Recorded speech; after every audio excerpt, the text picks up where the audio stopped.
김지의 돌직구쇼에 오신 여러분 반갑습니다. 김지입니다. 저는 오늘도 저희 돌직구쇼 오픈 스튜디오에 나왔습니다.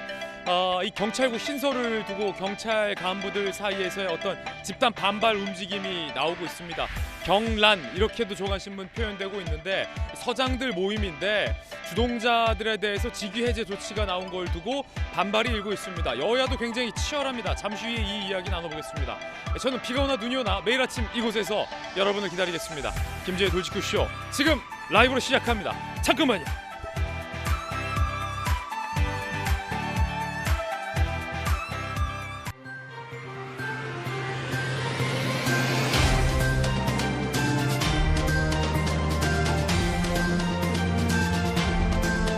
신문 읽어주는 남자입니다. 이제 오늘부터 야당의 대정부 질문 시작됩니다. 물론 여당도 함께 질문을 합니다. 특히 주목받는 장면은 박범계 전 법무부 장관, 박범계 의원 대 한동훈 현 법무부 장관의 한판 대결. 대결이라고 표현하기까지는 없겠습니다만 이 승부를 많은 언론들이 주목하고 있습니다. 오늘 어떤 장면 나올지 상당히 궁금해지는데 잠시 후 이야기 들려드리겠습니다. 오늘 조간신문 4가지 키워드 준비가 돼 있습니다. 자, 먼저 첫 번째 키워드부터 공개하겠습니다. 첫 번째 키워드는 바로 이겁니다. 검란이 아니라 경란. 경란. 경찰의 난. 특히 경찰국 신설을 두고 서장들 집단 반발, 집단 모임. 자, 여야가 치열하게 논쟁 중입니다. 오늘 동아일보 1면 헤드라인입니다. 함께 보시죠. 경란. 초유의 경란이다. 경찰국 신설에 집단 반발이 확산된다. 경찰 서장들이 모임을 가졌고 반대 회의를 강행했습니다. 총 지도부의 반대에도 불구하고 강행된 거라 회의를 주도한 총경에게 대기 발령을 경찰청은 내렸습니다. 그러자 반발하고 있고 여야가 이 문제를 두고 논쟁을 벌이고 있습니다. 대통령실에서는 서장 회의는 부적절 행위다라고 강한 질타가 나왔습니다. 많이들 검수한박 국면에서 나왔던 이 검찰의 난, 검란 때와 비교를 합니다. 비슷한 점도 있고 다른 점도 있습니다. 그때는 검찰의 권한을 뺏는 국면이었고 지금은 경찰에게 그 어느 때보다 막대한 권한을 부여하는 국면인데 경찰국 신설, 과연 이 핸들링은 과연 적절한가의 논란도 별도로 일고 있는 겁니다. 잠시 후 이야기 나눠보겠습니다. 이어서 두 번째 키워드 함께 보시죠. 두 번째 키워드는 바로 이겁니다. 철험해, 철험해. 철험해야 뭐 워낙 유명한 민주당 내의 모임이죠. 그런데 이 철험에 어떤 뉴스 나왔을까요? 조선일보입니다. 한국 3M, 이모, 다양한 유행을 나왔던 철험에 검수한박 탓에 선거 완패했다더니 민주당의 선거 패배 이후에 토론회에 나왔던 발언이죠. 야당의 민주당 법사위원 절반의 명단을 보니까 절반이 철험해더라. 김의겸, 이태원, 김남국, 최광욱 거기에 플러스 박범계, 박주민까지 법사위원 절반이 철험해. 여러분들은 어떻게 생각하십니까? 선거 패배에 반성이 없다. 이런 지적도 나오고요. 철험해가 달라지면 되는 거 아니냐. 이런 항변도 나옵니다. 소위 중요한 건 주요 법사위원의 절반 이상의 강경파 의원들을 배치시켜놨다는 겁니다. 하반기 국회도 상당히 치열할 걸로 예상되는 대목입니다. 잠시 후에 관련된 뉴스 전해드리겠습니다. 이어서 다음 키워드 살펴보시죠. 세 번째 키워드는 뭘까요? 패가망신. 패가망신. 주의해야 될 것 같습니다. 앞으로 이러면 패가망신 됩니다. 경향신문입니다. 음주운전, 무면허 운전, 뺑소니 운전으로 사망사고가 났을 때는 가해 운전자는 패가망신하게 됩니다. 자동차 손해보상법이 새로 시행됩니다. 28일부터요. 의무보험 분담금 한도액 폐지되고 보상금 지급된다 하더라도 구상권 청구한다는 겁니다.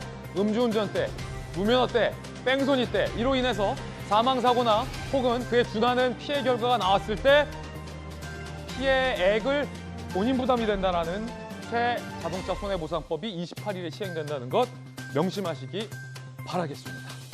자, 이어서 다음 키워드 살펴보겠습니다. 네 번째 키워드입니다. 이겁니다. 적신호, 빨간불. 한국일보 8면입니다. 휴일에도 코로나 확진자가 6만 명대가 나왔어요. 그 내용을 보면 위중증 환자가 늘고 이번 변이 특성 켄타우로스라고 하죠. 불확실하다, 알 수 없다, 미지의 적, 미지의 상대, 적신호가 켜졌습니다. 거기에 휴가철까지 겹쳐서 인천공항에는 지금 사람이 북적이고 있다는데 상당히 걱정됩니다. 휴일에도 선별진료소에 이렇게 길게 줄이 늘어섰습니다. 다시 유행이 시작되는 것 아니냐는 우려가 나옵니다. 지금까지 신문 읽어주는 남자였습니다.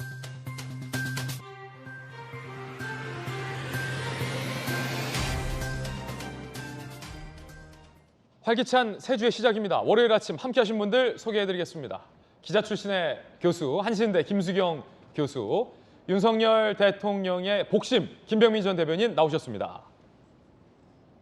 부산에서 강한 민주당의 재선 의원, 전재수 의원, 돌직구쇼의 변호사, 손정혜 변호사 나오셨습니다. 어서 오세요. 잘 오셨습니다. 민주당의 이른바 사적 채용 의혹 제기가 상당히 거셉니다. 비판이 상당합니다. 탄핵 얘기도 나왔고 민주당에서 촛불 얘기도 나왔습니다.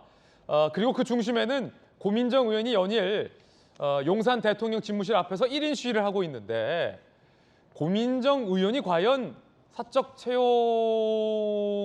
비판을 할 자격이 있느냐라는 논란이 여야 사이에서 일고 있죠. 그런데 참 재밌는 현상이 나왔습니다. 첫 번째 이야기가 바로 그 이야기입니다. 고민정 의원이 용산 대통령실 앞에서 1인 시위하고 있는데 그 바로 옆에서 일반 시민이 고민정 의원을 향해서 1인 시위를 하는 나름 진풍경이 펼쳐지고 있습니다. 이거 무슨 일일까요, 도대체? 영상으로 만나보시죠.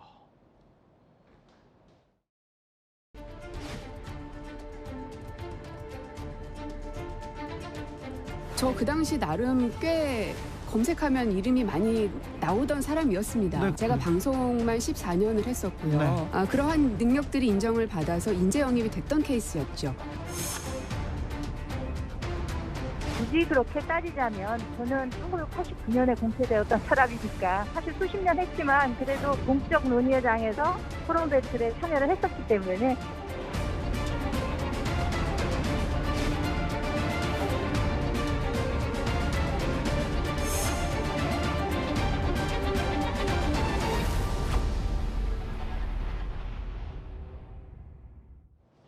사진 한 장 보실까요? 고민정 의원이 지금 계속 용산 대통령 집무실 앞에서 1인 시위를 하고 있습니다. 비서실장부터 싹 다 교체하고 대통령은 사과하라는 겁니다. 그런데 그 바로 옆에 일반 시민들이 고민정 의원을 향해서 맞불 시위를 하고 있습니다. 고민정 의원님 공채로 청와대 갔나요? 이러면서 사적 채용 문재인 전 대통령이 답하라 라고 김정숙 여사와 친한 의상 디자이너의 딸이 사적으로 채용된 건 아니냐라는 의혹 등등을 나열한 일반 시민의 맞불 시위. 고민정 의원은 본인을 향한 맞불 시위 쪽으로 시선을 돌리지 않고 있는 사진상의 모습도 보이고 있습니다. 대통령실 앞에서 시위를 하는 1인 시위를 하는 야당 의원. 이것도 굉장히 독특한 사례인데 그 야당 의원 바로 옆에서 야당 의원을 상대로 맞불 시위를 하는 시민들의 모습도 상당히 독특한 현상이 아닐 수 없습니다. 자, 김병민 대변인, 예. 어떻게 보십니까? 왜 시민들이 고민정 의원을 향해서 또 맞불 시위를 든 거죠? 고민정 의원이 문재인 정부 청와대 초창기 부대변인으로 재직하고 있었고 그 뒤엔 대변인으로까지 있었고 대통령과 함께 깊은 인연을 갖고 있지 않았습니까? 지금 고민정 의원이 현재 있는 용산 대통령실의 채용 문제를 가지고 문제를 언급하고 있는데 지난날 고민정 의원이 몸을 담았던 문재인 정부의 청와대 인사들의 면면을 둘러싸서 보면 본인에 대한 채용 문제도 그렇고 이게 이제 공정한 내용으로 본인 스스로 비판할 수 있겠는가라고 하는 그 잣대, 기준에 관한 문제 제기를 하고 있는 것이고요. 예. 저는 이제 궁금한 게 고민정 의원이 왜 저런 행동을 하고 있을까 생각해 보면 답은 아주 간단하다고 봅니다. 고민정 의원이 지금 8월 달에 있는 전당대회 최고위원 선거에 출마하지 않았습니까? 이렇게 얘기하고 있는 많은 방식들, 지금 우리가 뉴스를 보도하고 있는 것도 고민정 의원 개인에게는 민주당의 최고위원 선거에 크게 도움이 되지 않겠는가 이렇게 판단하지 않을까? 저는 이런 생각이 들고요. 민주당을 지지하고 있는 지지자분들과 당원들 입장에서는 이런 고민정 의원의 행동이 당에 얼만큼 큰 도움이 될 것인지 이번 최고위원 선거 결과에 향배를 결정지을 수 있는 행동들인지에 대해서도 굉장히 궁금해지는 대목이라고 생각합니다. 그런데 김병임 대변인, 고민정 네. 의원 입장에서는 좀 억울할 수도 있을 것 같아요. 본인 주장대로 나는 방송 14년의 인재인데 왜 나랑 그 6급, 9급 용산 대통령실에 있는 청년들을 비교하냐, 뭐 이렇게 항변할 수도 있는 것 같고. 네. 인재잖아요, 인재, 방송 인재. 그러니까 방송 14년 차의 인재를 청와대에서 모셔갔고 청와대 대변인까지 지냈던 인재를 민주당에서 모셔왔고 그렇게 의정 활동을 하고 있는 고민정 국회의원이 높게 평가받았으면 대중이 고민정 의원의 여러 행동에 대해서 박수치고 환호해야 정상 아니겠습니까? 근데 적어도 제가 접하고 있는 많은 여론은 특히 저는 광진구 지역에서도 같이 또 함께 제가 광진구 갑 지역에 있고 고민정 의원은 을 지역에 있는데 같은 광진구 소속이잖아요. 지역 내 여론에서도 고민정 의원에 대한 우호적인 여론이 그렇게 형성돼 있다. 주관적인 판단입니다만은 그렇게 긍정적인 여론들을 많이 듣지는 못했던 상황이고요. 전체적인 내용을 보더라도 고민정 의원의 의정 활동을 통해서 문재인 정부, 더불어민주당에 크게 긍정적인 효과를 고민정 의원이 가져왔는 것인가? 민주당 내에서도 고민정 의원의 이 같은 행동에 대해서 크게 옹호하고 나서는 사람들은 많지 않은 것 같다는 생각이 들어서 고민정 의원 스스로가 내가 인재여서 청와대에 들어갔다라는 부분들이 과연 얼마나 설득력 있게 들리는지는 의문입니다. 예, 김병임 대변인 어떤 주관적인 의견입니다. 자, 그렇다면 또 고민정 의원 입장에서 또 항변을 해주신다면 전재수 의원님. 일단은 그 지금 이제 그 야당과 언론이 문제를 삼는 것은 뭐냐면 대통령실의 사적 채용으로 이제 표현이 되긴 합니다만 이 사적 채용의 반대말은 공채가 아닙니다. 야당과 언론이 주장하는 사적 채용이라는 것은 특수관계인들을 국가 컨트롤 타워인 대통령실에 특수관계인들을 왜 채용을 하느냐 이런 문제 제기죠. 예를 들면 이런 겁니다. 동해에 황 씨 아들이 있는데 이 황 씨는 윤석열 대통령과 40년 정도 알고 지낸 사이고 황 씨 아들. 예, 황 씨 아들. 그 다음에 그 이제 라마다 르네상스 호텔 뭐 등등 해가지고 오래전부터 등장하는 사람입니다. 근데 이 황 씨 아들이 대통령실에 들어가 있다는 이야기고 그리고 강릉에 우 씨 아들이 있는데 우 씨 아들. 예. 근데 이 우 씨 아들도 대통령과 40년 된 사이고 특히 권성동 원내대표 지역구의 선거관리위원회 위원을 하고 있으면서 나이 33살의 윤석열 대통령이 대선 후보 시절에 33살이었음에도 불구하고 1,000만 원의 고액 후원을 했던 사람입니다. 그리고 이 황 씨 아들, 우 씨 아들 이 두 사람은 윤석열 대통령을 삼촌이라고 부를 정도로 매우 각별한 사이라는 것이죠. 그리고 대통령의 강릉 친인척이 대통령실에 들어간다든지 그러니까 이제 실력과 능력으로 채용을 했다라고 한다면 어떤 실력과 능력이 있는지 이 부분을 이야기를 하면 되는데 그런 실력과 능력 이야기를 하지 않고 삼촌이라 부르는 그런 특수관계인 그리고 고액 후원을 했던 사람을 채용을 하니까 이것이 특수관계인을 채용한 것이 아니냐. 대통령실이라는 것은 그야말로 국가 컨트롤 타워의 역할을 해야 되는데 과연 어떤 실력과 능력이 있느냐. 삼촌이라고 부르는 특수관계인의 지위를 이용해서 대통령실에 들어간 것이 아니냐. 예. 이제 이런 비판을 하는 것입니다. 그러니까 사적 채용의 반대말은 공채가 아니라는 말씀을 다시 한번 드리도록 하겠습니다. 고민정 의원은 왜 계속해서 1인 시위를 하는 겁니까? 용산 그럼 대통령 저도 잘 지금 최고위원회 나왔거든요. 최고위원회 나왔고 예. 그러면 뭔가 좀 어필을 해야 되지 않겠습니까? 어필을? 그것이 이제 가장 많은 이제 네. 대통령실이 지금 비판을 받고 있는 부분이 특수관계인을 채용한 문제 이 부분이 비판을 많이 받고 있으니까 이제 최고위원 선거에 이제 득표 전략의 일환으로 그렇게 보여집니다. 예.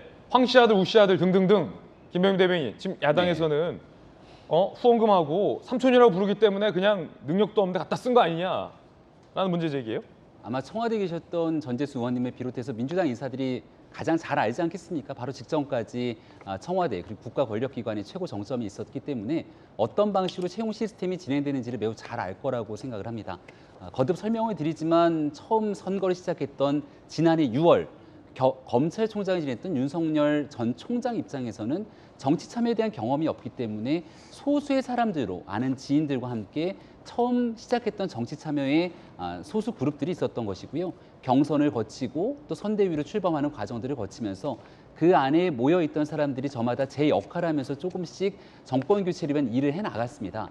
이 사람들이 윤석열 대통령과 가깝다는 이유만으로 자신들의 능력 범위를 벗어난 역할들을 하게 된다거나, 예를 들어서 의상 예. 디자이너의 딸인데 뭔가 여기에 대한 적합한 업무를 하는 것이 아니라 그 안에 들어가서 실제로 어떤 일이 있는지 아무도 모르는 상황들, 이런 거 이제 우리가 비선이라고 얘기를 하게 되는데, 윤석열 대통령과 함께 일했던 많은 사람들은 윤 대통령이 가지고 있는 공적 지휘 체계에서의 권한들을 어떻게 생각하는지 잘 알 거라고 봅니다. 6급, 9급 다 열심히 일했던 사람들이다. 그 안에서 열심히 일했던 사람들이 권한에 대한 범주를 예. 벗어나는 것이 아니라 주어진 역할들을 하게 되는 것인데요. 예를 들어서 지난날 있었던 유튜버의 누나 채용에 대해서는 또 많은 비난들이 있었던 만큼 이 내용을 다 사적 채용이라고 뭉뚱그려서 비판하게 되면 사안의 본질을 해결할 수가 없습니다. 야당 입장에서도 고민정 의원 입장에서도 잘못된 일에 대해서 매섭게 비판하되 이 내용을 본인의 최고위원 선거 혹은 정쟁으로 끌고 가는 일로 예. 비춰지게 되면 이건 민주당뿐 아니라 국민에게도 좋은 일이 아니다. 다시 한번 말씀드립니다. 어쨌든 굉장히 독특한 장면입니다. 야당 의원이 1인 시위를 하는데 그 야당 의원을 향해서 시민들이 맞불 시위를 하는, 그러니까 당신은 이걸 비판할 자격이 없다라는 시민들의 비판인 셈인데 상당히 독특한 장면이었습니다. 민주당에서는 이 사적 채용 의혹을 계속해서 점화하고 있습니다. 우상호 비대위원장은 이런 주장을 했어요. 대통령실을 꾸리는데 김건희 여사의 입김이 작용했다. 과연 근거는 있냐? 국민의힘에서는 강하게 반박하고 있는데 함께 보시죠. 우상호, 대통령실 구성할 때 김건희 여사 입김이 있었다는 거 다들 인정. 임기 2달 만에 미천 드러나 대통령실 개편할 필요가 있다. 들리는 이야기로 인사 구성에서 김건희 여사 입김이 제일 셌다더라. 심각한 문제다. 연일 우상호 비대위원장은 들리는 이야기다 라면서 내가 들었는데 대통령실 인선할 때 김건희 입김이 셌다 라고 주장을 합니다. 기자 출신의 김수영 교수님, 우상호 비대위원장 주장인데 글쎄요, 이거 어떻게 뭐 근거는 있는 이야기입니까? 만약에 진짜로 김건희 여사의 입김이 그렇게 강하게 작용했다면 그건 정말로 큰 문제죠. 그 대통령의 아내가 대통령실을 꾸리는데 실제적인 어떤 영향력을 행사했다면 그건 정말로 국기문란일 수 있지만, 문제는 근거를 대지 못하고 있다는 겁니다. 자신이 그냥 들은 이야기다. 인수위에서는 다 그렇게 인정하더라. 라고 하지만 그 근거는 말하지 않고 있죠. 그렇기 때문에 정말 이게 심각한 문제라고 생각을 하면 근거를 대던지, 근거를 댈 수 없다면 이런 말은 하지 않아야 된다고 봅니다. 그럼에도 불구하고 왜 이야기를 꺼냈느냐를 생각해 볼 때, 어쨌든 지금 민주당에서는 김건희 여사가 가장 약한 고리라고 생각을 한 것 같아요. 그래서 김건희 여사를 공격할 경우에 지금 윤석열 정부의 지지율도 굉장히 좀 좋지 않은 상황에서 더 그 지지율을 끌어내릴 수 있다라고 생각하는 그런 판단이 좀 작용하고 있는 것 같고요. 또 한 가지 말씀드리고 싶은 것은, 이 대통령실에서도 김건희 여사와 관련된 문제가 불거졌을 때 굉장히 냉정하게 판단해서 대응을 잘 하지 못하고 좀 대응이 부실한 경우가 있어서 오히려 논란이 더 커지는 경우가 있거든요. 그렇다 보니까 민주당 쪽에서도 물론 뭐 본인이 소문을 통해서 들은 얘기가 있는지는 모르겠지만 근거가 부실하고 근거를 댈 수 없음에도 불구하고 이 이야기를 꺼내면 분명히 대통령실에서 냉정하게 그리고 합리적으로 대응을 못하고 우왕좌왕하면서 결국 그 지지율이 더 곤두박질 치지 않겠냐라는 그런 판단에서 이런 말을 하는 것이 아닌가 싶고요. 근거 없이 혹은 또 근거를 댈 수 없다면 이런 식의 여론을 호도하는 발언들은 자제해야 된다고 봅니다. 예, 그런가 하면 용산 대통령실 이야기 나와서 오늘 윤석열 대통령이 한동훈 장관과 독대를 한다고 합니다. 한동훈 법무장관이 업무 보고를 하는 날이 오늘이라고 하는데 과연 어떤 이야기들이 오고 갈까요? 함께 보시죠. 윤석열 대통령 만나는 한동훈 법무장관. 임명장 주고서 처음이죠? 임명장 주고 처음인 것 같고, 윤석열 대통령은 검찰총장 때 한동훈 검사가 4번의 이제 좌천 인사를 겪고도 그때 한동안 윤석열 당시 검찰총장의 한 장관을 못 봤죠. 한 검사를. 그러다가 부산이었나요? 순회를 하던 중에 이제 마주쳤던 장면도 언론에서 보도가 됐었죠. 그만큼 윤석열, 한동훈 이 두 분의 만남은 만날 때마다 언론 보도에 회자가 되는 내용이기도 합니다. 오늘은 이제 대통령과 장관으로 만났어요. 만나게 돼요. 내일 법무부 업무 보고 내일이에요. 윤 대통령, 한동훈 독대, 이민청 신설, 촉법소년 연령 하향, 검수한박 위헌 소송 현황 및 시행 대응 방안 등등에 대해서 업무 보고가 될 예정이다라는 한 언론 보도도 있습니다. 그리고 여기에 8.15 광복절을 앞두고 있기 때문에 특사 규모 대상 논의할 것이다라는 관측이 나옵니다. 이게 뜨거운 감자예요. 이명박 전 대통령에 대해서 특별사면할지, 이재용 삼성전자 부회장에 대해서 복권시켜줄지, 김경수 전 지사에 대해서 특사 포함할지 여론이 굉장히 민감하게 움직이고 있기 때문에 손정혜 변호사님, 아마도 이 특사 규모화 대상을 두고 한 장관이 대통령과 어떤 의논하지 않을까, 한 장관의 생각을 대통령에게 한번 얘기하지 않을까, 보고하지 않을까, 이런 보도가 많습니다. 어떻습니까? 사면 업무 같은 경우는 법무부에서 이제 관할하는 업무 중에 하나이기 때문에 대통령에게 이제 독대 보고할 수 있는 성질의 분야이다라고 말씀드릴 수 있는데, 궁극적으로는 사실은 대통령이 통치행위로서 가장 고도의 정치적인 결단이 특사이고, 그렇죠. 특히 정치인에 대한 특사는 많은 영향을 미칠 수 있기 때문에 굉장히 심도 있게 논의해야 되는 주제입니다. 근데 지금 거론된 여러 명, 3명에 대해서는 상당히 가능성이 높아 보이는 것이 현실입니다. 일단은 이명박 전 대통령 같은 경우는 사실상 건강상의 문제로 형 집행정지가 내려져 있는 상황이거든요. 상대적으로 과거 정권보다는 특사를 내리는데 좀 정치적인 부담이 줄어들었다. 건강상의 이유로 박근혜 전 대통령도 사면된 전력이 있기 때문이고, 이재용 삼성 부회장도 사실은 논란은 굉장히 많지만 지금 또 우리나라 경제 여건도 안 좋은 상황에서 또 대내적으로 활발하게 활동하고 있어서 국민들이 이게 정의일까라는 고민도 하지만 그래도 대한민국 국위에 도움된다면 하면서 우호적으로 바라보는 시선도 분명히 존재하거든요. 그렇군요. 이제 논란의 여지는 김경수 전 지사를 가석방할지 여부인 것 같습니다. 드루킹. 사면과 가석방은 완전히 성질이 다른 것이고, 가석방은 사실은 주어진 형기에 어느 정도를 채웠다고 한다면 가능한 수준인데, 김경수 전 지사를 보냈다라는 부분에 보수층이 어떻게 반응할지, 그게 사실은 한동훈 장관의 고민이 되지 않을까 생각이 드는데요. 가장 중요한 건 이 문제를 독대한다는 겁니다. 다른 업무부처 같은 경우는 업무보고가 있었는데 수년한 경우가 있었죠. 그러니까 업무보고 자체도 수년되고 장관들 독대했다라는 이야기 잘 안 들렸습니다. 근데 한동훈 장관을 업무보고를 독대 형식으로 받는다는 건 그만큼 신임하고 있고, 이번 정권에서 한동훈 장관이 가지고 있는 위치를 굉장히 많이 보여준다. 그리고 이 특별사면이나 여러 가지 이민청 문제가 해결이 돼서 국민들한테 지지를 받았을 때는 모든 공이 한동훈 장관에게 가는 거거든요.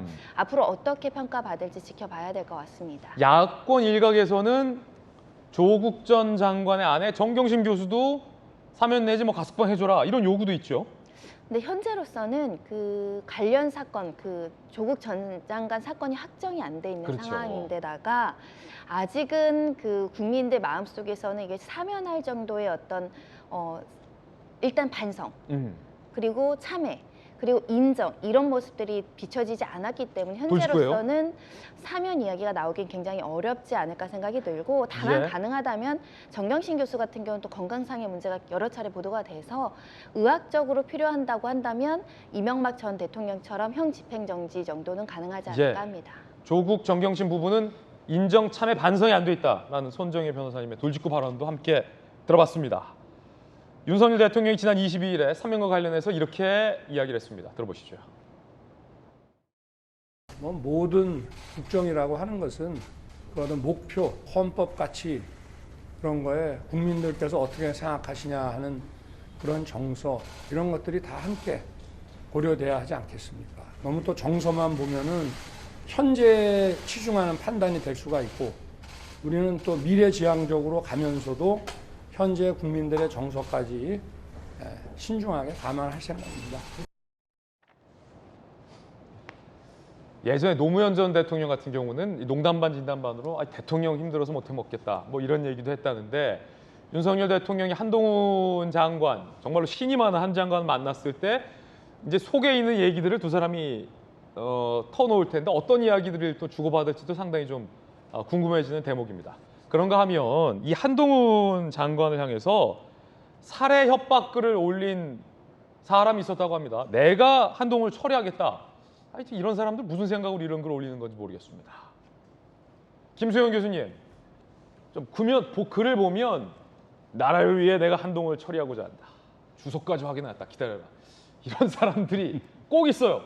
시민들이 112에 신고했고 40대 남성, 해당 글 작성자. 지난번에 그 윤 대통령을 향해서 뭐 살해 암식을 올렸던 사람도 40대 남성이었던 것 같은데 자택에서 체포.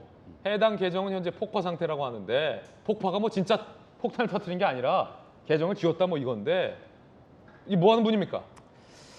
그 얼마 전에도 말씀하셨다시피 한 네티즌이 인터넷에 대통령실 간다, 자기 실탄 6발 남았다 이런 식으로 예. 마치 대통령을 테러하겠다는 듯한 암시를 남기는 글을 작성했다가 경찰에 붙잡힌 적이 있는데 유사하게 이 한동훈 장관에 대해서 나라를 위해서 처리하겠다라는 굉장히 무시무시한 글을 인터넷에 올렸다가 그게 장난이었는지 뭐였는지는 모르겠지만 예. 굉장히 심각한 글을 올려서 바로 경찰에 신고가 들어갔고 결국은 이제 이런 식으로 이제 용의자를 검거한 사건인데요. 아니 이분 주장 변명 들어보니까 술 마시고 술 취해서 올렸다고 하는데 아니 누가 술 취하고 법무부 장관을 나라를 위해 처리하겠다 이런 술 주장하는 사람이 어디 있습니까?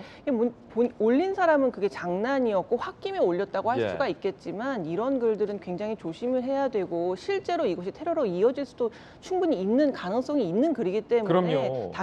당연히 시민들이 이제 112에 신고를 했고 경찰도 이제 검거하는 이제 수준이 되었는데 이게 정치가 너무나 이제 혐오를 기반으로 굴러가고 있고 그래서 이제 일반 시민들의 일상을 다 집어삼키는 이런 상황들이 벌어지고 있는 것 같은데요. 그만큼 또 한동훈 장관의 워낙에 그 존재감이 점점 높아지고 있고 여러 가지 뭐 여론조사상에서도 지지율이 높아지고 있다 보니까 지금 정부에 반대되는 별로 그 긍정적이지 않은 사람들이 오히려 한동훈 장관을 겨냥해서 이런 좀 끔찍한 글들을 올리는 것 같은데 이런 일들은 아무리 술김에 혹은 장난으로라도 절대 하시면 안 되겠습니다. 예, 여야를 떠나서 송영길 전 대표도 선거 기간 중에 뒤에서 누가 흉기로 머리를 가격했잖아요. 하여튼 이런 혐오의 테러는 절대 있어서는 안 된다라는 말씀 거듭드립니다.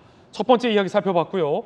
뜨거운 이야기는 두 번째 이야기로 이어지는데 여야 간에 이 민주화 운동 유공자 특혜법을 두고 설전이 상당히 뜨겁습니다. 지난주 금요일이었죠. 제가 신문 읽어주는 남자에서 이 동아일보의 사설을 소개해드리기도 했었는데 여러분은 어떻게 생각하십니까? 그 뜨거운 감자 지금 시작합니다. 신분 세습이다, 음서제다, 명예훼손이다, 강한 반박, 민주유공자법 뭐길래 그리고 이제 오늘부터 시작되는 대정부 질문 소식까지 함께 이야기 나눠보겠습니다. 권성동 당대표 직무대행이 연일 이 민주유공자 특혜법 소위 비판하고 나섰습니다. 들어보시죠. 민주당이 운동권 셀프 특혜 법안을 또다시 들고 나왔습니다.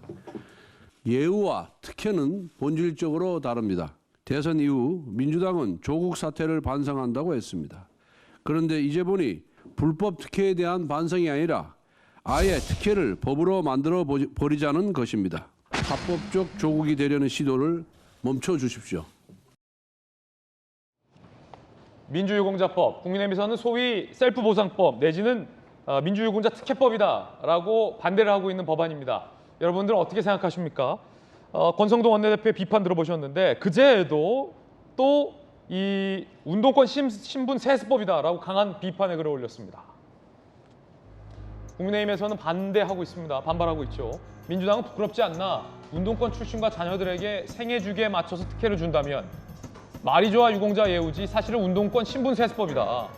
논란이 되는 특혜 조항이 이른바 생애주기에 맞춰서 준다라고 권성동 직무대행은 강하게 비판을 하고 있습니다. 그러자 민주당의 우상호 비대위원장은 이건 명예훼손이다라고 강하게 반박하고 있다는데 들어보시죠.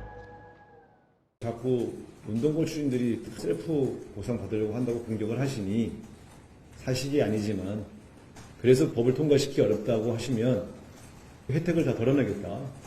자꾸 이렇게 뭔가 떡고물을 바라고 요구하는 것처럼 이렇게 자꾸 몰고 가시면 결과적으로는 그게 그 민주 열사들에 대한 명예훼손이기도 합니다. 민주 열사들에 대한 명예훼손이다. 그런데 일각에서는 왜 꼭 민주당은 민주화 운동만 챙기냐라는 비판도 있습니다. 그에 대해서 국가유공자법에 준하는 조치다라는 반박도 엄연히 나오고 있습니다. 자, 오늘 스튜디오에서 이 뜨거운 이야기 한번 들어보겠습니다. 먼저 김병민 대변인 어떻게 보십니까? 일단 이 법이 그렇게 민주당 입장에서 중요하고 민주화 운동을 했던 분들에 대한 예우 차원에서 꼭 필요한 법이라면 지난 정권 5년 기간 그리고 정권 5년 동안 중에서도 민주당이 170 넘는 거대 의석을 가지고 있었던 적이 있기 때문에 그 기간 마음만 먹으면 법안 처리 다 하지 않았습니까? 재작년에 철회했잖아요. 검수완박법부터 시작해서 임대차 3법 등등 마음 먹으면 일사처리 일주일도 안 걸려서 법안 처리가 가능한데 서른 의원, 우원식 의원 등이 발의했던 법안 등에 대해서 본인들이 처리하지 못하고 지금 야당이 된 상황 속에서 슬그머니 이 내용들을 다시 한번 점화시키게 되는 이유가 무엇인지에 대한 궁금증이 여전히 남아 있고요. 이 내용들이 그렇게 중요하고 법안 처리가 필요한 일이라면 여기에 대한 설득을 해나가야 되는데 적극적으로 민주당 내에서도 당론으로 이 내용을 채택하는 등 확실하게 담보해 나가지 못하는 모습이 보입니다. 그 이유는 아주 간단하다고 생각하는데요. 스스로에 대한 셀프 보상이라고 하는 그 문제 인식이 첫 번째, 두 번째는 젊은 청년들이 생각하는 공정에 대한 이슈 속에서 이런 방식으로 누군가에게 주어지는 특혜, 입시에 대한 특혜, 그리고 대학에 들어가는 내용에 대한 입시, 대학, 그리고 취업에 대한 특혜 등에 대한 내용들이 과연 공정한가에 대한 물음 속에 스스로 답하기가 어렵지 않을까 이런 생각이 듭니다. 민주당 내에서도 지금 이 민주유공자법을 일방적으로 처리하는 데 상당한 부담이 있지 않을까 이런 생각이 드는데요. 지금 오랜 세월 동안 민주화 운동을 했던 그분들의 공로에 대해서 많은 사람들이 모르는 바 아닙니다만은 우리가 흔히 말한 86 운동권이라고 부르는 사람들만의 민주화로 대한민국의 87 민주화가 이루어진 것이 아니라 넥타이 부대라고 참칭되는 그리고 그 당시에 이름이 알려지지 않은 수많은 시민들의 민주화 운동 등에 대해서는 과연 어떤 방식으로 보상하게 될 것인지 이런 내용들에 대한 고민들은 전혀 담기지 않지 않습니까? 결과적으로 자신들이 했던 민주화 운동의 지난 세월 가지고 수십 년이 가까운 생활 동안 정치권에서 많은 특혜를 누려왔다는 생각을 갖고 계시다면 이런 법안에 대해서 국민들 앞에 내세우는 게 참 개면적지 않을까 이런 생각이 듭니다. 김수현 교수님, 기자 출신이시잖아요. 2020년에 윤미향, 우원식 의원 등등이 서른 한번 세게 하려다가 여론의 비판에 철회했던 법안이에요. 2년이 지났고 총선이 2년여 남았습니다. 그리고 정부가 바뀌었고 여전히 민주당은 거대 의석이고 지금 다시 하려는 의도가 뭐라고 보세요? 별로 시기가 좀 전 좋지 않다고 전 생각이 듭니다. 어쨌든 뭐 그 대의는 충분히 동의할 수 있는 것 같아요. 민주화 운동에 공이 있는 사람들 그리고 그 과정에서 다쳤거나 사망했거나 하는 이런 사람들의 가족에게 여러 가지 혜택을 주는 것, 그 대의 자체는 뭐 어느 정도 공감할 수 있는 부분이 있는데 문제는 민주당 의원들, 특히 이제 운동권이었던 사람들이 자기 손으로 이 법안을 실제로 주도한다면 굉장히 모양새가 딱 좋지는 않다. 차라리 그 이후에 후대에서 민주화의 어떤 기여가 있는 사람들을 우리가 뭐 추모하고 또 그 사람들의 공을 받아들이고 해서 이러한 법들을 추진한다면 좀 더 공감대가 형성된 다음에 추진해야 된다고 저는 생각이 드는데 제 손으로 민주당에서 이제 이러한 법안을 처리하려고 하는 것은 굉장히 모양새가 좋지 않다고 생각이 들고요. 좀 전에 김병민 박사님 말씀하신 것처럼 과연 청년 세대가 이것을 어떻게 받아들일지에 대해서도 한번 고민해 봐야 되는 게 얼마 전에 모 명문대 학생들이 청소년 노동자들의 그 시위가 너무 시끄럽다 해가지고 그걸 가지고 소송을 하겠다라는 사건이 있어서 굉장히 논란이 된 적이 있지 않습니까? 그만큼 시절이 많이 바뀌었습니다. 그것이 옳다는 것은 아니지만 더 이상 이러한 대의 명분을 쫓아서 다른 사람이 어떤 특혜를 누리거나 공을 가져가는 거에 대해서 사람들이 굉장히 민감하게 생각하기 시작했거든요. 이것은 정치적인 올바름에 대한 판단을 떠나서 이미 시대가 그렇게 많이 바뀌고 있는 것입니다.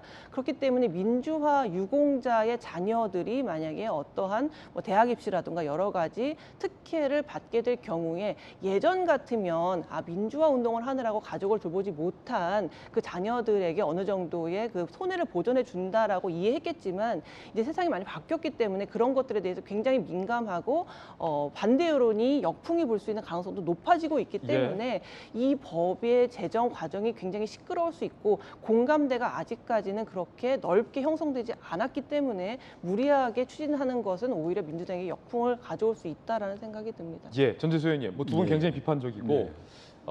많은 종간 신문들에서도 사설에서 비판적인 사설이 나오고 있는데 왜 꼭 민주화 운동에만 민주당은 집착하는지 특혜를 예. 딱 한정하고, 두 번째는 자녀들에게 주는 특혜가 지금 국민의힘에서는 생애 주기별이다. 너무 과도한 신분세 해석 아니냐. 이미 민주화 운동권 정치인들이 정치권에 수많은 특혜를 누리고 있는데 신분세 해석 아니냐. 뭐 이런 비판도 있어요. 어떻게 보세요? 일단은 사실관계가 틀린 게 되게 많습니다. 예, 사실관계가 틀린 게 많다는 말씀을 드리고, 이 법은 국회 홈페이지 들어가시면 법조문이 다 나와 있습니다.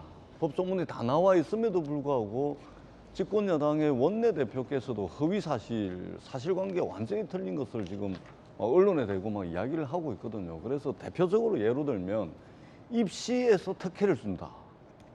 이거는 전혀 없는 내용이에요. 전혀 없는 내용입니다. 그런데 마치 입시에서 민주화 운동한 사람들의 자녀를 특혜를 준다? 그건 말이 안 됩니다.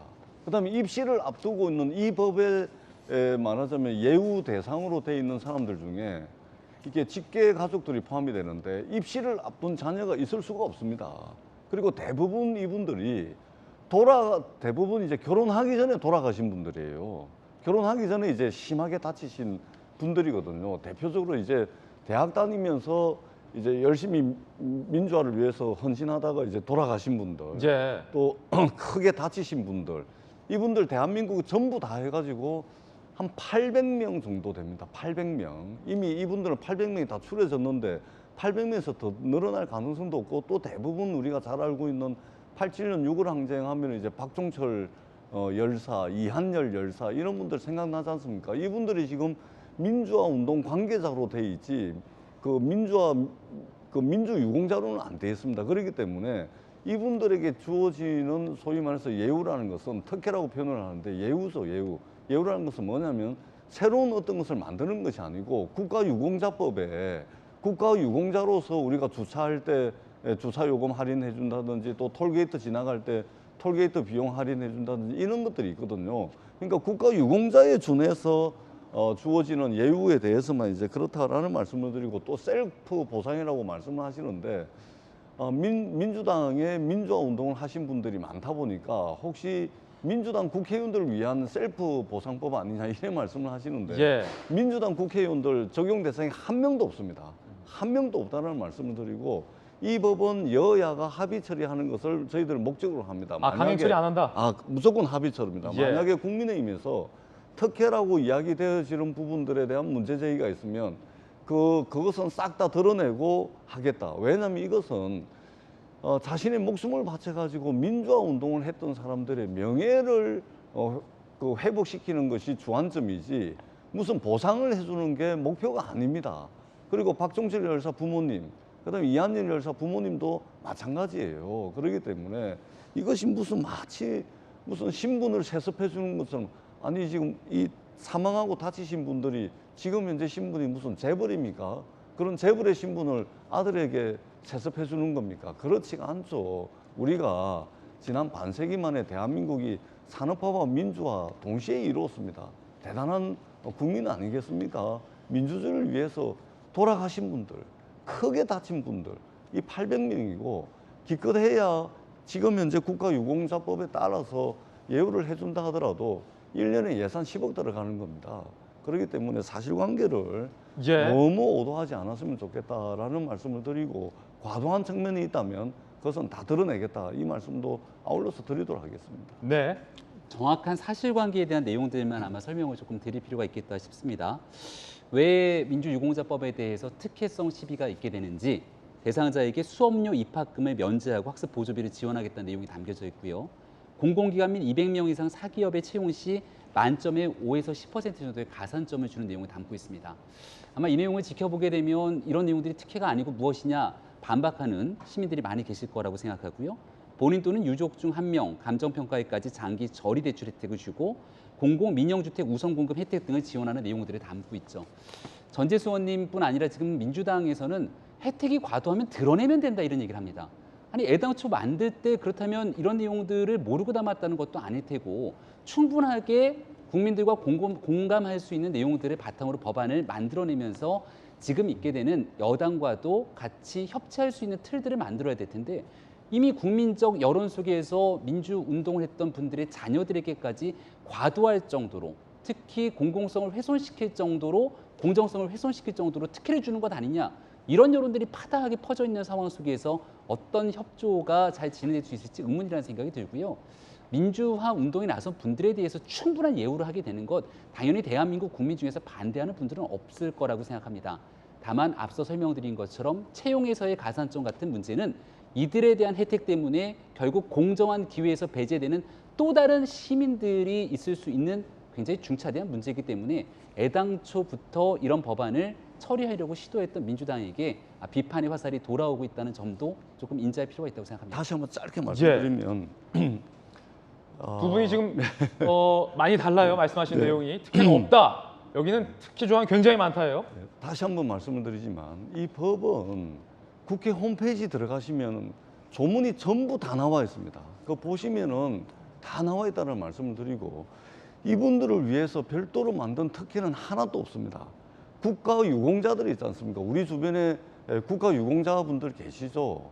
이 국가 유공자분들에게 적용되는 그 예우 그대로입니다. 국가 유공자들이 적용되는 그 이상의 소위 말해서 특혜라고 하는 것은 전혀 없습니다. 법이라는 것을 만들 때 어떤 기준이라는 게 있을 거 아닙니까? 그래서 국가 유공자에 준하게끔 해놓은 것이고 그리고 다시 한번 제가 말씀을 드리면 전재수 의원님 하나만 체크를 해야 될 것 같아서 지금 특혜가 없다. 국회 홈페이지 들어가 보라고 국가 말씀주셔서 유공자에 준하는 대우. 지금 야당에서는 공공기관 및 200명 이상 사기업 채용 시 만점에 10% 가산점 뭐 등등. 그게 국가 유공자들에게 적용되는 예우일 겁니다. 그 방금 김병민 대변인이 말한 조항들은 들어있는 건 맞죠?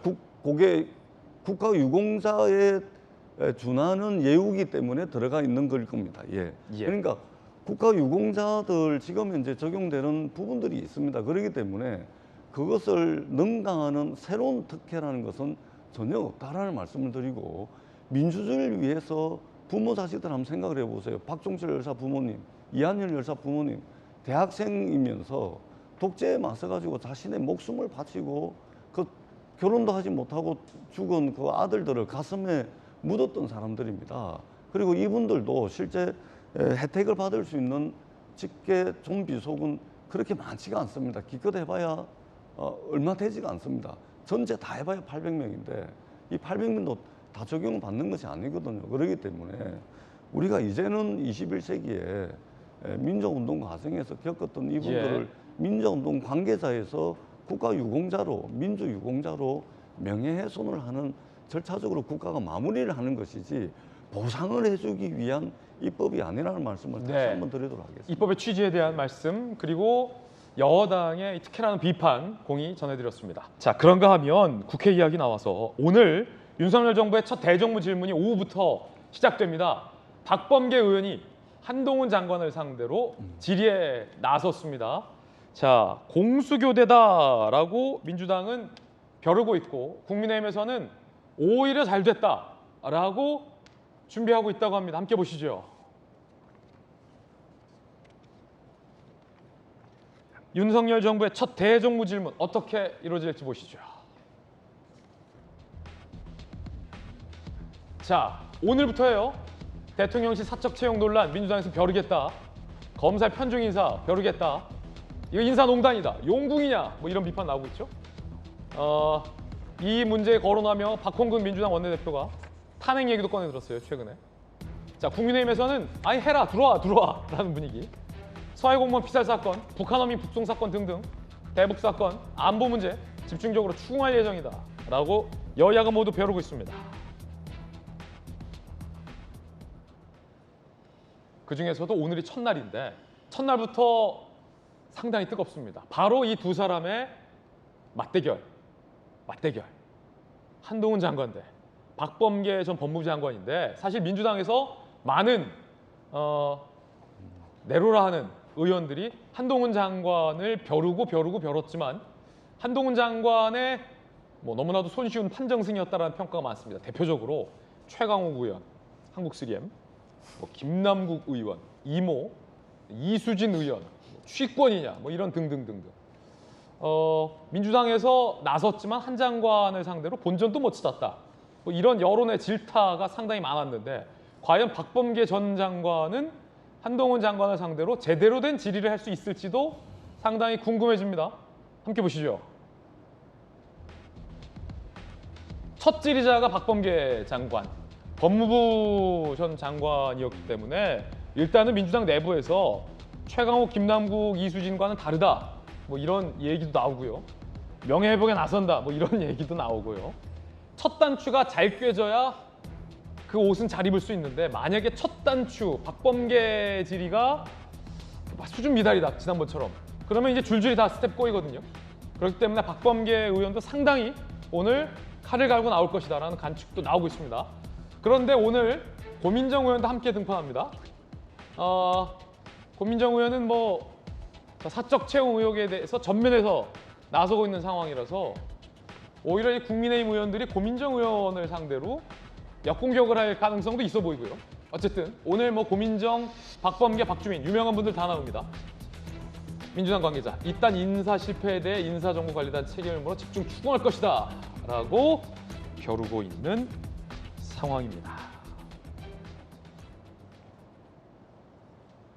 손재민 변호사님, 박범계 장관 대 한동훈 장관 딱 질문하는 수준, 답변하는 수준 보면 국민들이 수준이 높으셔서 상황 다 끝나거든요. 솔직히 지난번 한동훈 청문회 때 김남국, 최강욱, 이수진 의원 준비 제대로 안 했구나.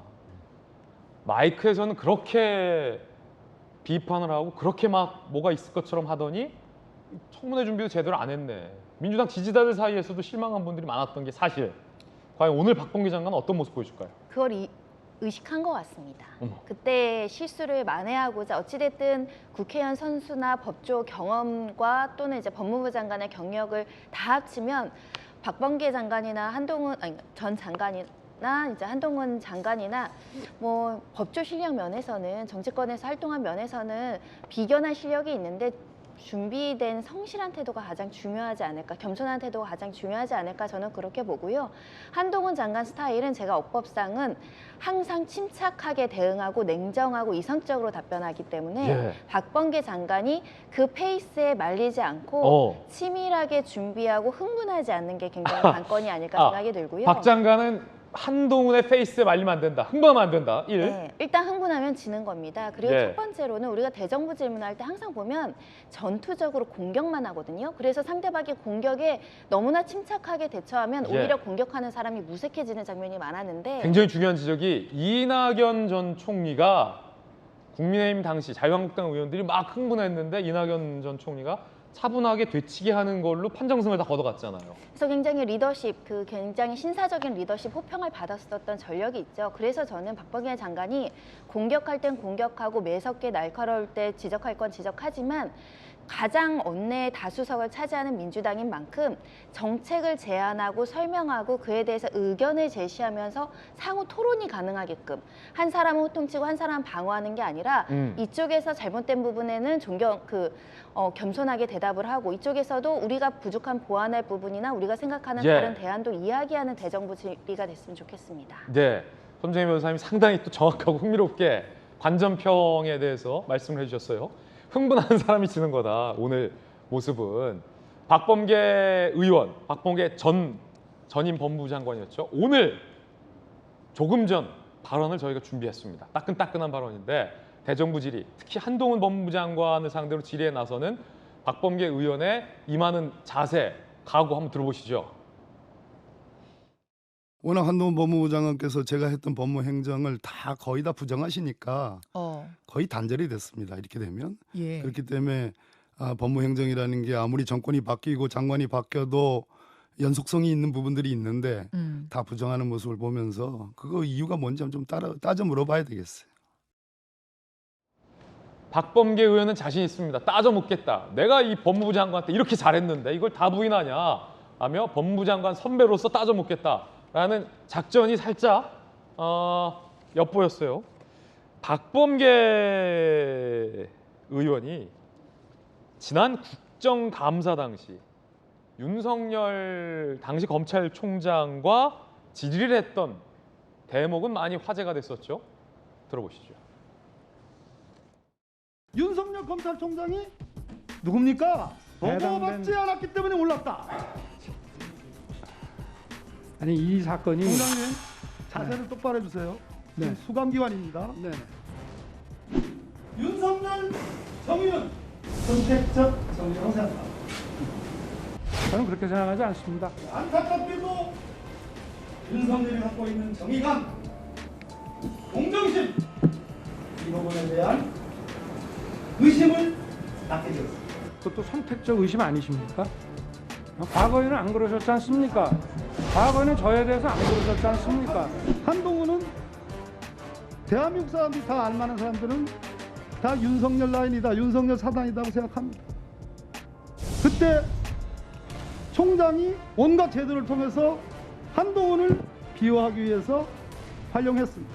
제가 뭐 그거를 한동훈 검사를 비호하려고 한 적도 없고 비호가 됩니까?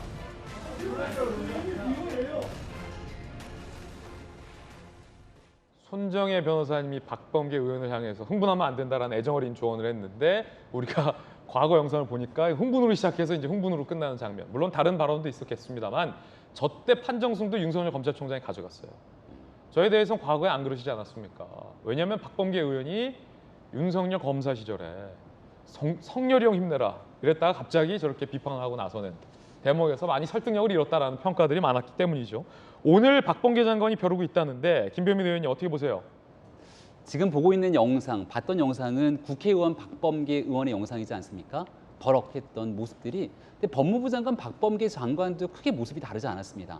그러니까 법무부 장관으로 있으면서도 비판하는 야당 의원들에 대해서 대하는 태도들이 장관으로서 넉넉하게 포용하고 얘기를 듣고 경청하면서 토론하려고 하는 모습들은 잘 비춰지지 않았고 오죽하면 민주당의 의원 소속인 박범계 의원의 정당에 관련된 모습들이 더 많이 비춰지기도 했는데요. 그런 측면에서 오늘 박범계 의원이 전 장관으로서 한동훈 장관에게 물어보게 되는 많은 내용들에 대해서 만약 거칠게 물어보거나 비판적인 기조를 가져가게 된다면 박범계 장관이 법무부 장관으로 있었던 시절의 내용들을 하나하나 요목조목 들어서 비판하기 시작하면 한동훈 장관이 이미 박범계 법무부 장관 당시에 있었던 일에 대해서 다 스터디가 돼 있다. 아니, 모를 리가 없지 않겠습니까? 그런 일들을 하나씩 조목조목 얘기를 하기 시작하면 그때 당시 좌천됐던 한동훈. 박범계 장관이 좌천뿐이겠습니까? 한동훈 장관에 대한 좌천. 게다가 윤석열 전 검찰총장에 대한 징계는 추미애 전 장관 시절에 있었지만 그 내용들이 박범계 장관 취임 이후로도 이어져 왔던 일이고요.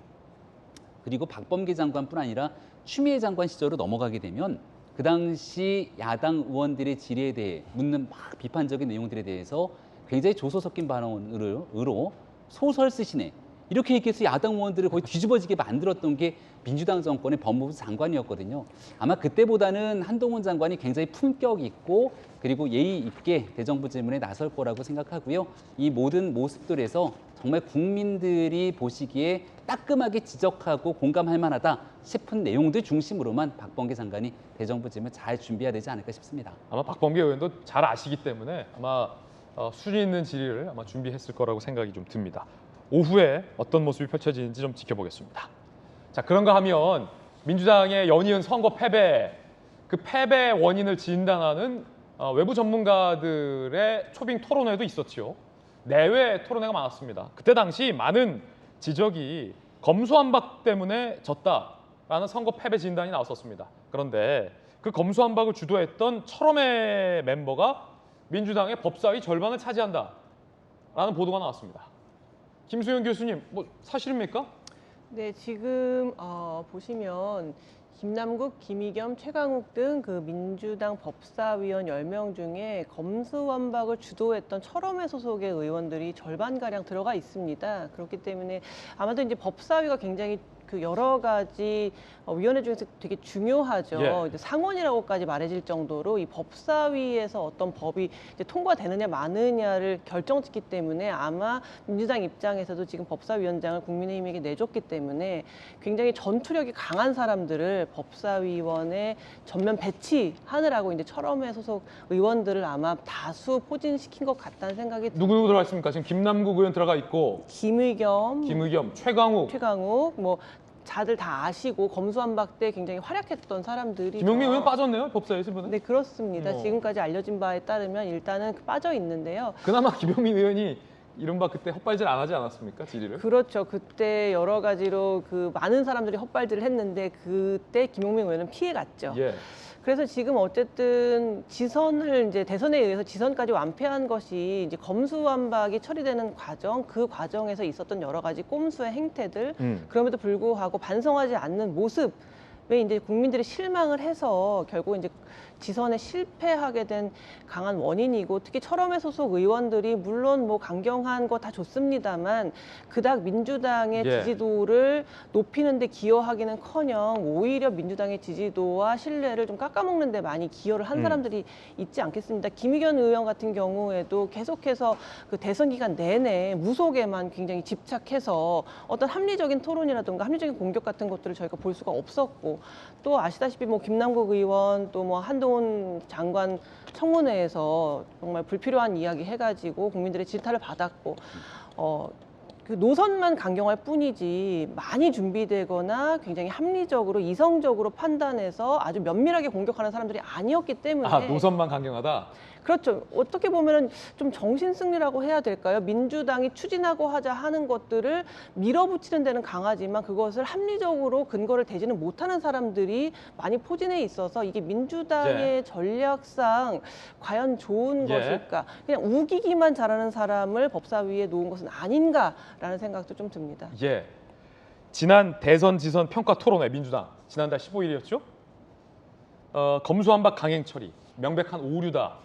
라는 자성의 진단이 나왔었는데 들어보십시오. 검수완박이라고 표현하던 검찰 관련 법안을 강행 처리한 부분들은 명백히 전략적으로 정무적으로 오류였다고 보여집니다. 오히려 수세 국면으로 스스로를 전환시켜버렸다. 여기 계신 전재수 의원님도 철험회 의원들의 그때 질의 수준에 대해서 막 비판을 하셨는데, 민주당이 법사위 되게 중요하게 생각하는데 철험회 소속 의원들에 대해서 민주당의 신임이 대단한 것 같습니다. 그러니까 이제 국회 상임위를 보게 되면 국회 이제 국토위라든지 정무위, 산자위 이런 곳은 그 싸울 일이 없는 상임인, 싸울 일이 없고 뭐 1년 12달 가더라도 싸울 일이 거의 없는 상임위 대표적인 곳인데, 1년 12달 맨날 싸워야 되는 상임위도 국회에 있습니다. 그것이 바로 법사위입니다. 법사위. 왜냐하면 대한민국이 상임위 중심주의 국회를 채택을 하고 있긴 하지만 상임위에서 통과된 법안이 법사위를 한 번 더 거쳐야 되거든요. 그러다 보니까 여야 대결이 격하게 벌어지는 상임위가 국회 법사위입니다. 그러다 보니까 다른 상임위는 조용해도 법사위는 항상 전쟁터처럼 시끄러운 상임위가 될 수밖에 없는데, 그러다 보니까 민주당뿐만이 아니고 국민의힘도 제일 전투력이 좋은 분들을 법사위에 배치를 합니다. 아, 요거는 이제 상대평가다. 네, 그렇습니다. 그러니까 민주당에서도 율사 출신 중에서도 전투력 좋은 사람을 배치를 하고, 국민의힘도 율사 출신 중에서 전투력이 제일 좋은 사람들을 법사위에 배치를 하는 겁니다. 그러다 보니까 법사위가 원래 좀 싸움이 많은 데인데 이 전투력 좋은 여야 의원들이 이 엉켜붙어 있다 보니까 싸움에는 철험회다. 그렇다기보다 이제 당내 이제 대표적인 이제 전투력 좋은 의원들을 이제 배치를 하다 보니까 가장 뜨거운 상임위가 돼 있고, 그럼에도 불구하고 민주주의는 원래 시끄럽습니다. 그리고 또 싸움을 많이 해야 또 좋은 이제 타협물, 성과물이 나올 수 있는 것이기 때문에, 저는 뭐 국회가 시끄러운 것을 왜 시끄럽냐라고 이야기하는 것은 좀 이게 민주주의에 대한 인식을 좀 달리하기 때문에 그렇다고 생각을 합니다. 민주주의는 시끄러운 것이고 원래 시끄러운 게 좋은 거다. 더 시끄러워야 더 좋은 타협물, 성과물, 결과물이 나올 수 있다라는 차원에서 싸움을 싸움으로만 꼭 볼 필요까지는 없겠다. 저는 그렇게 생각합니다. 겉으로는 싸우더라도 뭐 철험회 의원들도 뒤에서 그 국민의 의원이랑 친한 분들 많더라고요. 그렇죠? 그럼요. 뭐 달라진 모습 좀, 철험회 의원들 소속의 달라진 모습도 좀 기대해 보겠습니다. 뜨거운 소식들 몇 가지 준비되어 있습니다. 하나하나씩 공개하겠습니다. 지금부터. 첫 번째 소식은 이준석 국민의힘 대표인데 치킨 먹고 있는 사진인데, 이준석 대표의 장외전 굉장히 뜨겁습니다. 이 정치적인 어떤 전략이다라는 분석도 오늘 나왔고요. 전남 진도 행사장에서 무조건을 열창했다고 합니다. 춤까지 췄다는데 함께 보시죠.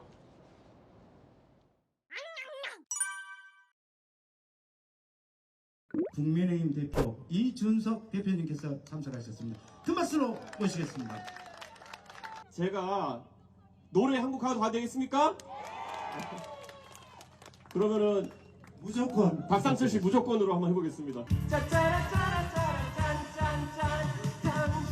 향한 나의 사랑은 무조건이야. 당신을 향한 나의 사랑은 특급 사랑이야. 태평양을 건너 백서양을 건너 인도양을 건너서라도 당신을 부르면 달려갈 거야. 무조건 달려갈 거야. 언제든지 진도에 불러오시면 다시 오겠습니다. 감사합니다.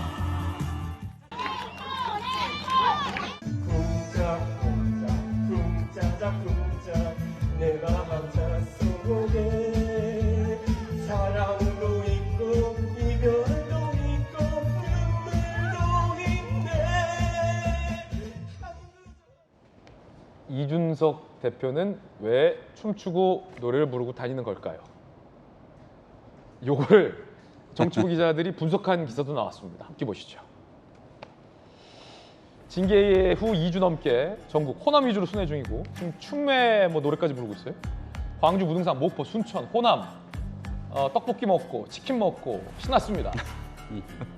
버스킹 행사에서 춤과 노래까지 췄습니다.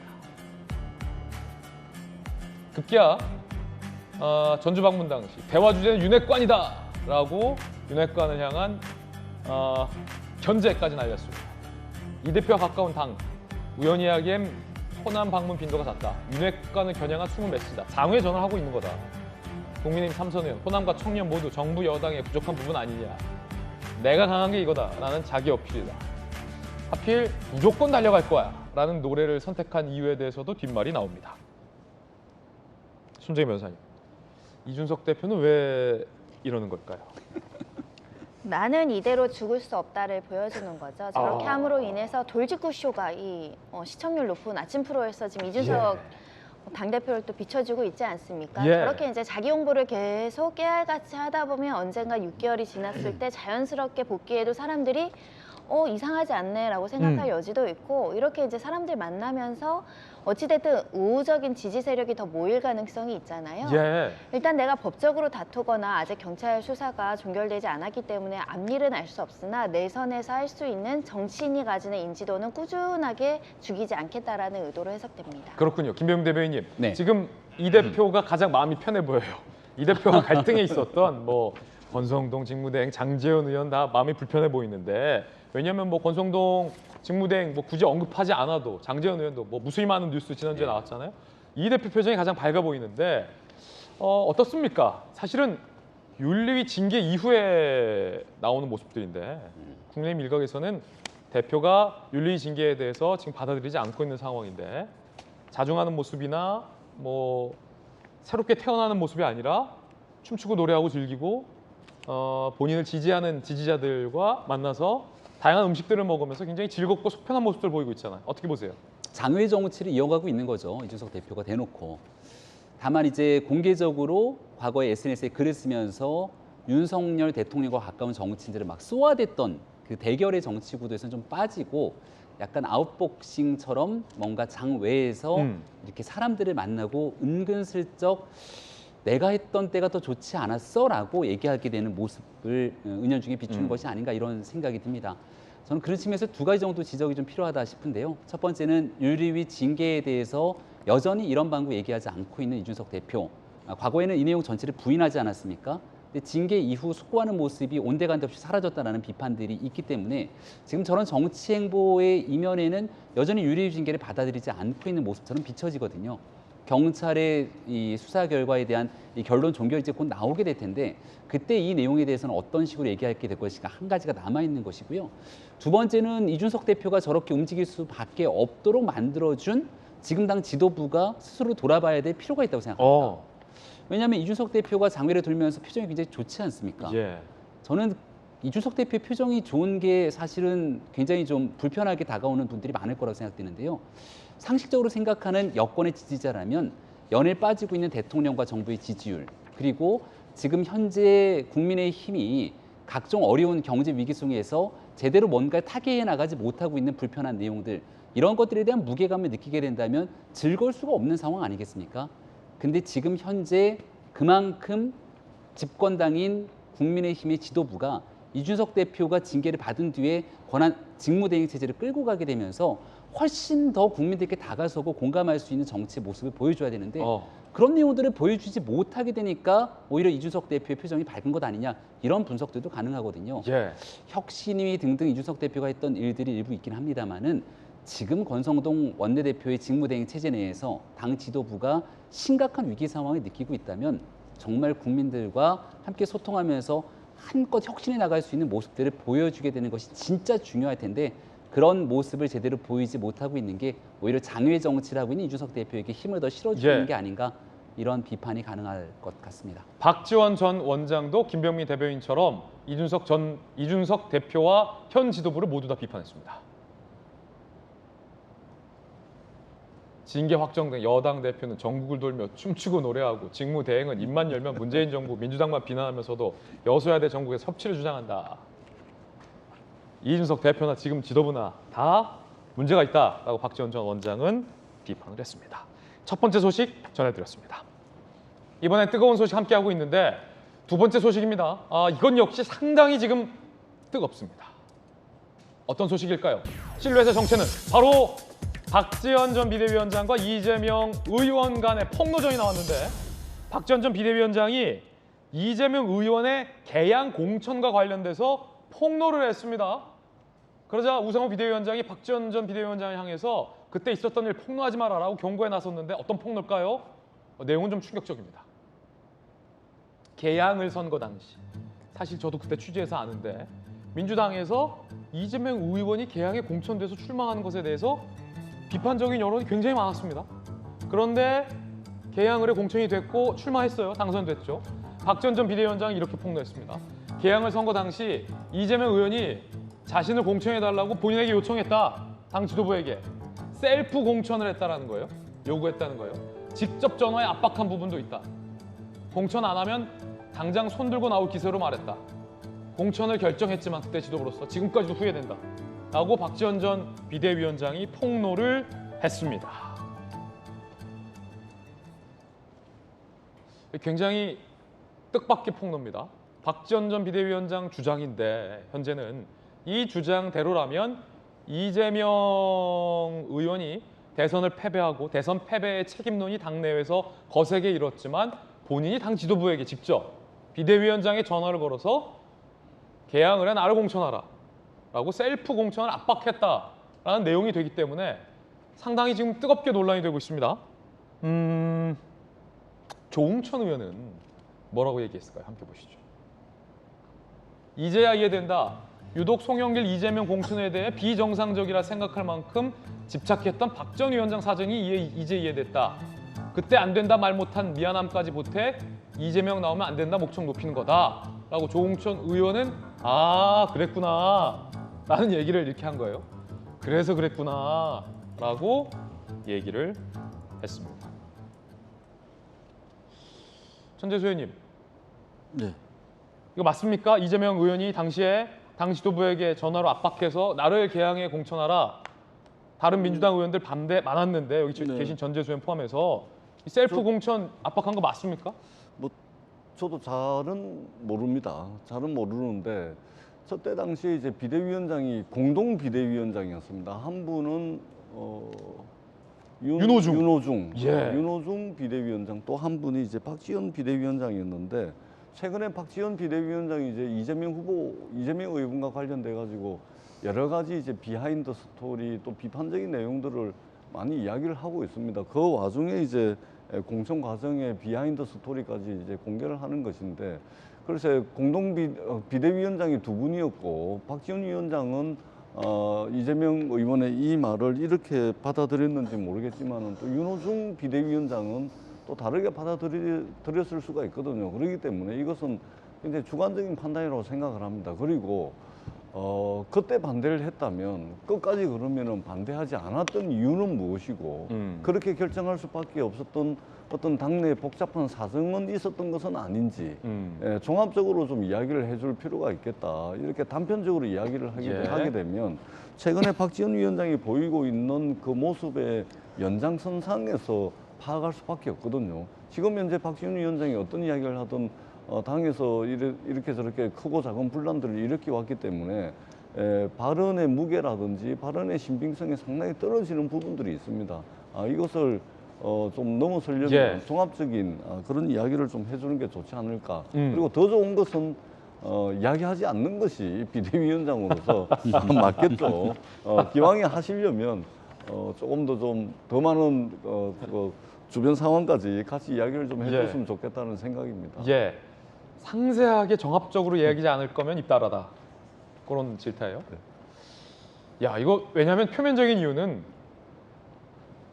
당의 요청이 있었기 때문에 선거의 패배에 책임을 지기 위해서 당의 요청을 받아들인다라는 모양새로 이재명, 송영길 두 분이 나왔었는데 그게 아니라 전화로 압박해서 나를 개항에 공천해라. 상황이 좀 많이 달라지는 건데 전재수 의원님은 저 신빙성 있는지 잘 모르겠다라고 의문을 제기하셨어요. 이재명 의원 본인은 이 박지원 전 비대위원장의 폭로에 뭐라고 답했을까요? 박지원 위원장이 인터뷰에서 의원님이 직접 개항을 전화해서 공천해달라고 했다 말을 했던데 거기에 대해서 혹시 하실 말씀 없으실까요? 요청했다고 말씀. 개항을 요청했다는 발언을 했는데 인터뷰에서 그거에 대한 입장 궁금한데. 자, 이제 그만하시죠. 네, 고맙습니다. 이재명 의원 입장에서는 좀 난감하기도 할 거예요. 그러니까 아니라고 하면은 박지원 전 비대위원장 거짓말쟁이를 만든 건데 비대위원장이 본인이 이재명 의원이 영입을 해놨다니까 아니라고 할 수도 없고 그렇다고 또 맞다라고 하면 본인이 셀프 공천을 압박했기 때문에 맞다라고 할 수 없고 좀 곤혹스러운 측면도 있을 텐데 그래도 좀 궁금합니다. 그 사실인지 아닌지.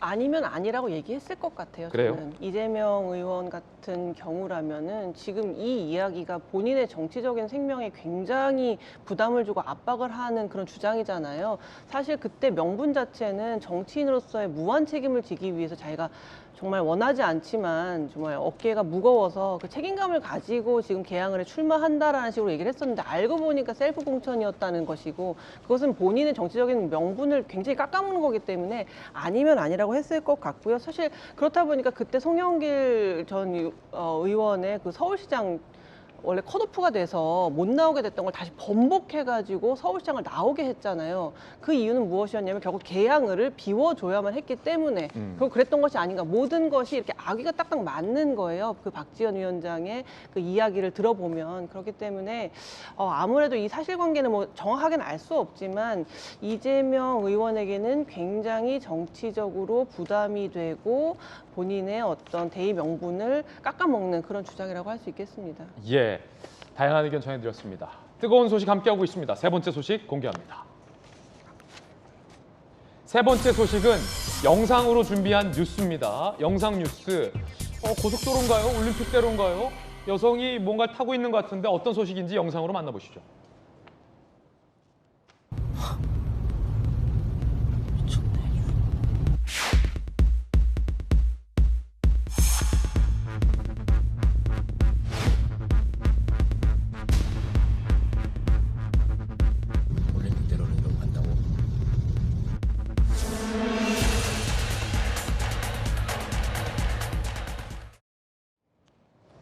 도로교통법 위반인데 저기를 어떻게 킥보드 타고 들어갔는지도 상당히 좀 궁금하고 잘 모르고 아마 저런 일이 일어나지 않았나 하는 위험천만한 행동이었습니다.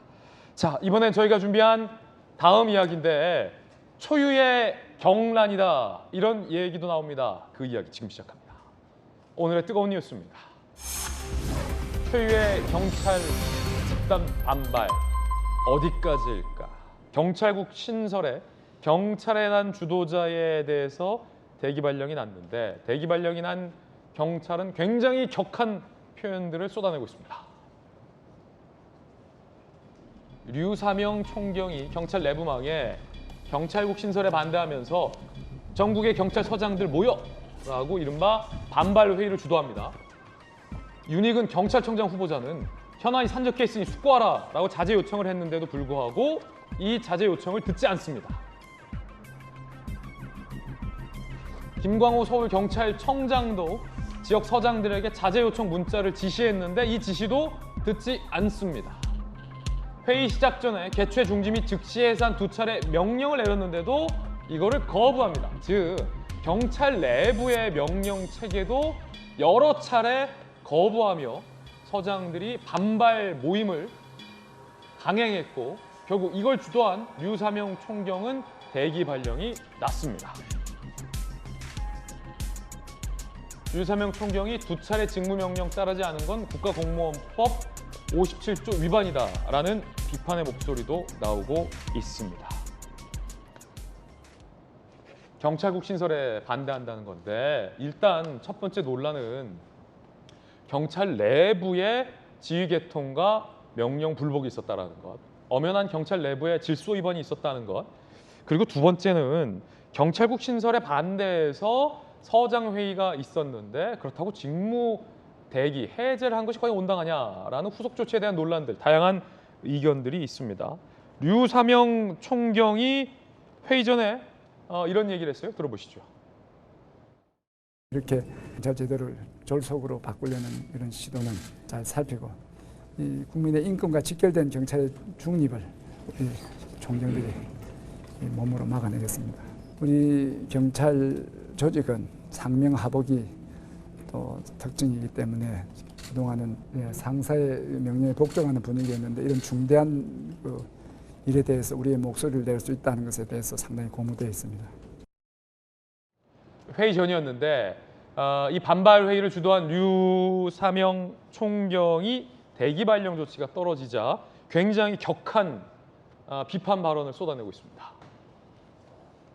장관이 인사권을 주었을 때 까불면 죽는다는 걸 시범 보인 거다. 경찰이 90년대처럼 돌아가서 안 된다라고 격하게 반발을 하고 있는 상황입니다. 그러자 용산 대통령실에서는 비판의 성명을 냈습니다. 대통령 비서실장이 나섰어요. 총경회의 부적절한 행위. 경찰 힘 세질지 모른다. 대한민국에 부처보다 센 청이 3개 있는데 검찰청, 경찰청, 국세청. 검찰청은 법무부 검찰국이 있고 국세청은 기재부가 관장한다. 경찰은 견제를 안 받는다. 지금 청와대 민정수석이 없기 때문이다. 라고 경찰들을 비판하고 나섰습니다. 여야의 의견 한번 들어보겠습니다. 먼저 김병민 대변인. 네. 사정기관에 대한 민주적 통제가 필요하다 이렇게 주장했던 게 문재인 정부의 지난날 법무부 장관 등에 대한 발언이었음을 기억하고 있습니다. 윤석열 정부가 출범하고 나서 이제 민정수석실을 없애게 되죠. 기존에 있었던 민정수석실이라고 하는 그 비밀스러운 공간에서 사정기관에 대한 모종의 통제 그리고 그 안에서의 조율의 기능들이 있었던 부분들을 전부 없애버린 뒤에 이를 공론화시키는 과정들을 가지자라는 것이 경찰국 신설의 시작이었음을 다시 한번 말씀을 드립니다. 그리고 한 가지를 더 추가해서 말씀을 드리게 되면 검경 수사권 조정으로 인해서 과거에 가졌던 권한보다 경찰이 가지게 될 권한들이 훨씬 더 막강해졌기 때문에 여기에 대한 투명하고 공정한 견제 작업들이 필요하다는 여론에도 함께 경찰국 신설에 대한 근본적인 취지가 있었을 거라고 생각합니다. 이러한 일들에 대해서 만약 문제가 되거나 의견을 제시할 수 있으면 충분하게 제시할 수 있는 통로의 의견들이 있을 텐데 총경급 전국의 서장급들이 주말에 일선 현장을 비운 상태 속에서 모여서 정부 내에 대한 집단 항명, 집단 행동을 하듯이 보이는 것이 과연 온당한가라고 하는 데에 대한 물음을 제기할 수 있을 것 같고요. 류사명 총경이 어제부터 그제부터인가요? 상당한 인터뷰를 진행하고 있는데 저는 오늘 아침 라디오를 들으면서 깜짝 놀랐습니다. 대한민국의 총경, 경찰서장 그리고 국가 공무원으로 재직하고 있는 인사가 이에 대한 비판들을 쏟아내면서 이 사람들이 원래 성질이 급하다 이렇게 얘기를 하게 됩니다. 이 사람들이요? 인사권을 갖고 있는 사람에 대한 표현으로 생각됩니다만은 대한민국의 국가 공무원으로 할 수 있는 이야기인가에 대해서 귀를 의심하지 않을 수가 없었고요. 여기에 대한 인사 조치 등에 대한 배후를 가지고서도 앵커가 묻는 질문에 대해서 행안부 장관 그 이상의 윗선이 있을 것이라고 거듭 얘기하게 되는 그에 대한 내용들을 쭉 들어보게 되면서 단순하게 지금 있게 되는 경찰국 신설에 반대하는 여론들만을 전달하는 것인지에 대한 궁금증이 들기도 했습니다. 저희가 의심된다는 말씀이세요? 본인 스스로 쏟아내는 발언들이 그렇거든요. 그러니까 이런 내용들을 지켜보건대 얼마든지 정부에 대해서 경찰 내의 의견들을 수렴하고 그 내용들을 전달할 수 있을 텐데 이 내용이 실력 행사하듯이 정치적 행동처럼 비춰져서야 대한민국의 치안을 담당하는 분들의 행동으로 지켜볼 수 있겠습니까? 과거에 있었던 버닝썬 사건을 비롯해서 울산시장 선거에 대한 하명 수사 논란 등 지난 정권에서 경찰에 관련된 문제 제기도 상당했던 부분들을 서로가 다 인지하고 있을 거라 보는데요. 내가 하고 있는 얘기만이 온전히 선이라고 하는 생각들을 좀 뒤로 물리고 관련된 내용들을 충분히 국민들과 함께 공감돼서 설득할 수 있는 자세를 갖추는 것이 우선이라고 생각합니다. 이상민 행안부 장관이 조금 전에 이렇게 얘기를 했군요. 경찰서장회의 쿠데타에 준하는 상황이다. 굉장히 강도 높은 행안부 장관의 비판 발언이 나왔습니다. 단순 징계 아닌 범죄 사안이다. 대단히 부적절하다라고 굉장히 강도 높은 비판이 나왔습니다. 뉴스 속보로 전해드립니다. 전대수 의원님 어떻게 보십니까? 야, 이상민 행안부 장관이 저렇게 이야기를 했다면 제가 조금 전에 들으면서 굉장히 깜짝 놀랐는데요. 그걸 쿠데타라고 생각을 하고 이것을 단순한 징계가 아니고 범죄에 준하게끔 해야 된다라고 이상민 장관이 말씀을 하셨다면 저는 장관으로서 진짜 손톱만큼의 자격이 없다 이렇게 생각을 합니다. 자, 한번 보세요. 검사들은 평검사회의, 또 검사장들이 모여가지고 정부 정책에 대해서 난리를 칩니다. 평검사회의 다 했지 않습니까? 검찰은 되고 경찰은 안 됩니까, 그럼? 그다음에 일선 경찰들이 31년 만에 말하자면 조직의 명운이 걸린 경찰국이라는 새로운 조직이 생기는 겁니다. 경찰 조직이 행정안전부의 통제권 안으로 들어가는 겁니다. 조직원들이 조직의 문제와 관련해 가지고 의견을 제출을 하는데 이것을 범죄라 그래버리고 이분들을 쿠데타라고 이야기해버리면 저는 이런 마인드로 행안부 장관이 그 직무를 제대로 수행할 수 있을지 저는 굉장히 의아스럽다는 말씀을 먼저 드리고요. 그리고 87년 6월 항쟁 이전에는 대한민국 국민들이 대통령을 자신의 손으로 뽑지를 못했습니다.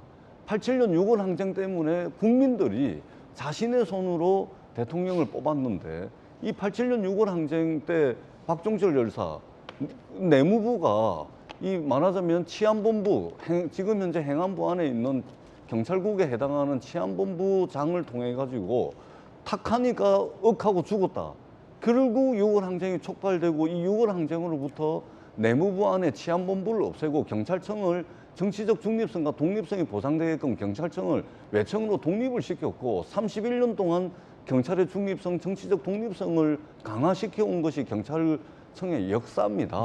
31년 동안 그러한 과정들을 거쳐가지고 왔는데 이걸 하루아침에 행안부 내 그것도 윤석열 대통령의 가장 척근이라고 이야기하는 고등학교 후배인 이상민 행안부 장관을 통해 가지고 경찰을 손아귀에 넣으려고 하는 거 아니겠습니까? 이것을 쿠데타라고 이야기를 하고 한다면 저는 경찰 구성원 그 어느 누구도 그리고 윤석열 정부가 지금 지지율이 엄청 떨어지고 있는데 지지율 더 떨어지게 될 겁니다. 왜 이런 식으로 저는 대응을 하는지 저는 도대체 알 수가 없다라는 말씀을 드리고 이상민 장관의 저 발언은 굉장히 이미 나왔으니까 주워 담기 굉장히 어려운 발언이고 굉장히 아마 추후에도 심각한 논란을 불러일으킬 수 있는 문제성 있는 발언이다. 그렇게 생각을 합니다. 여야의 의견 전해드렸습니다. 저희들은 6조 광고 뒤에 돌아오겠습니다. 잠시 후에 뵙죠. 행안부 장관이 이제 쿠데타 범죄 준한다라는 성명이 나왔고 이게 한동안 굉장히 뜨거운 뉴스가 될 것 같아요. 저희들 후속 보도 취재해서 또 내일 전해드리겠습니다. 자, 저희들은 내일 아침 8시 50분에 더욱더 뜨거운 소식과 시원한 돌직구 들고 인사드리겠습니다. 오늘 하루는 분명 어제보다 나을 겁니다. 좋은 하루 되십시오. 고맙습니다.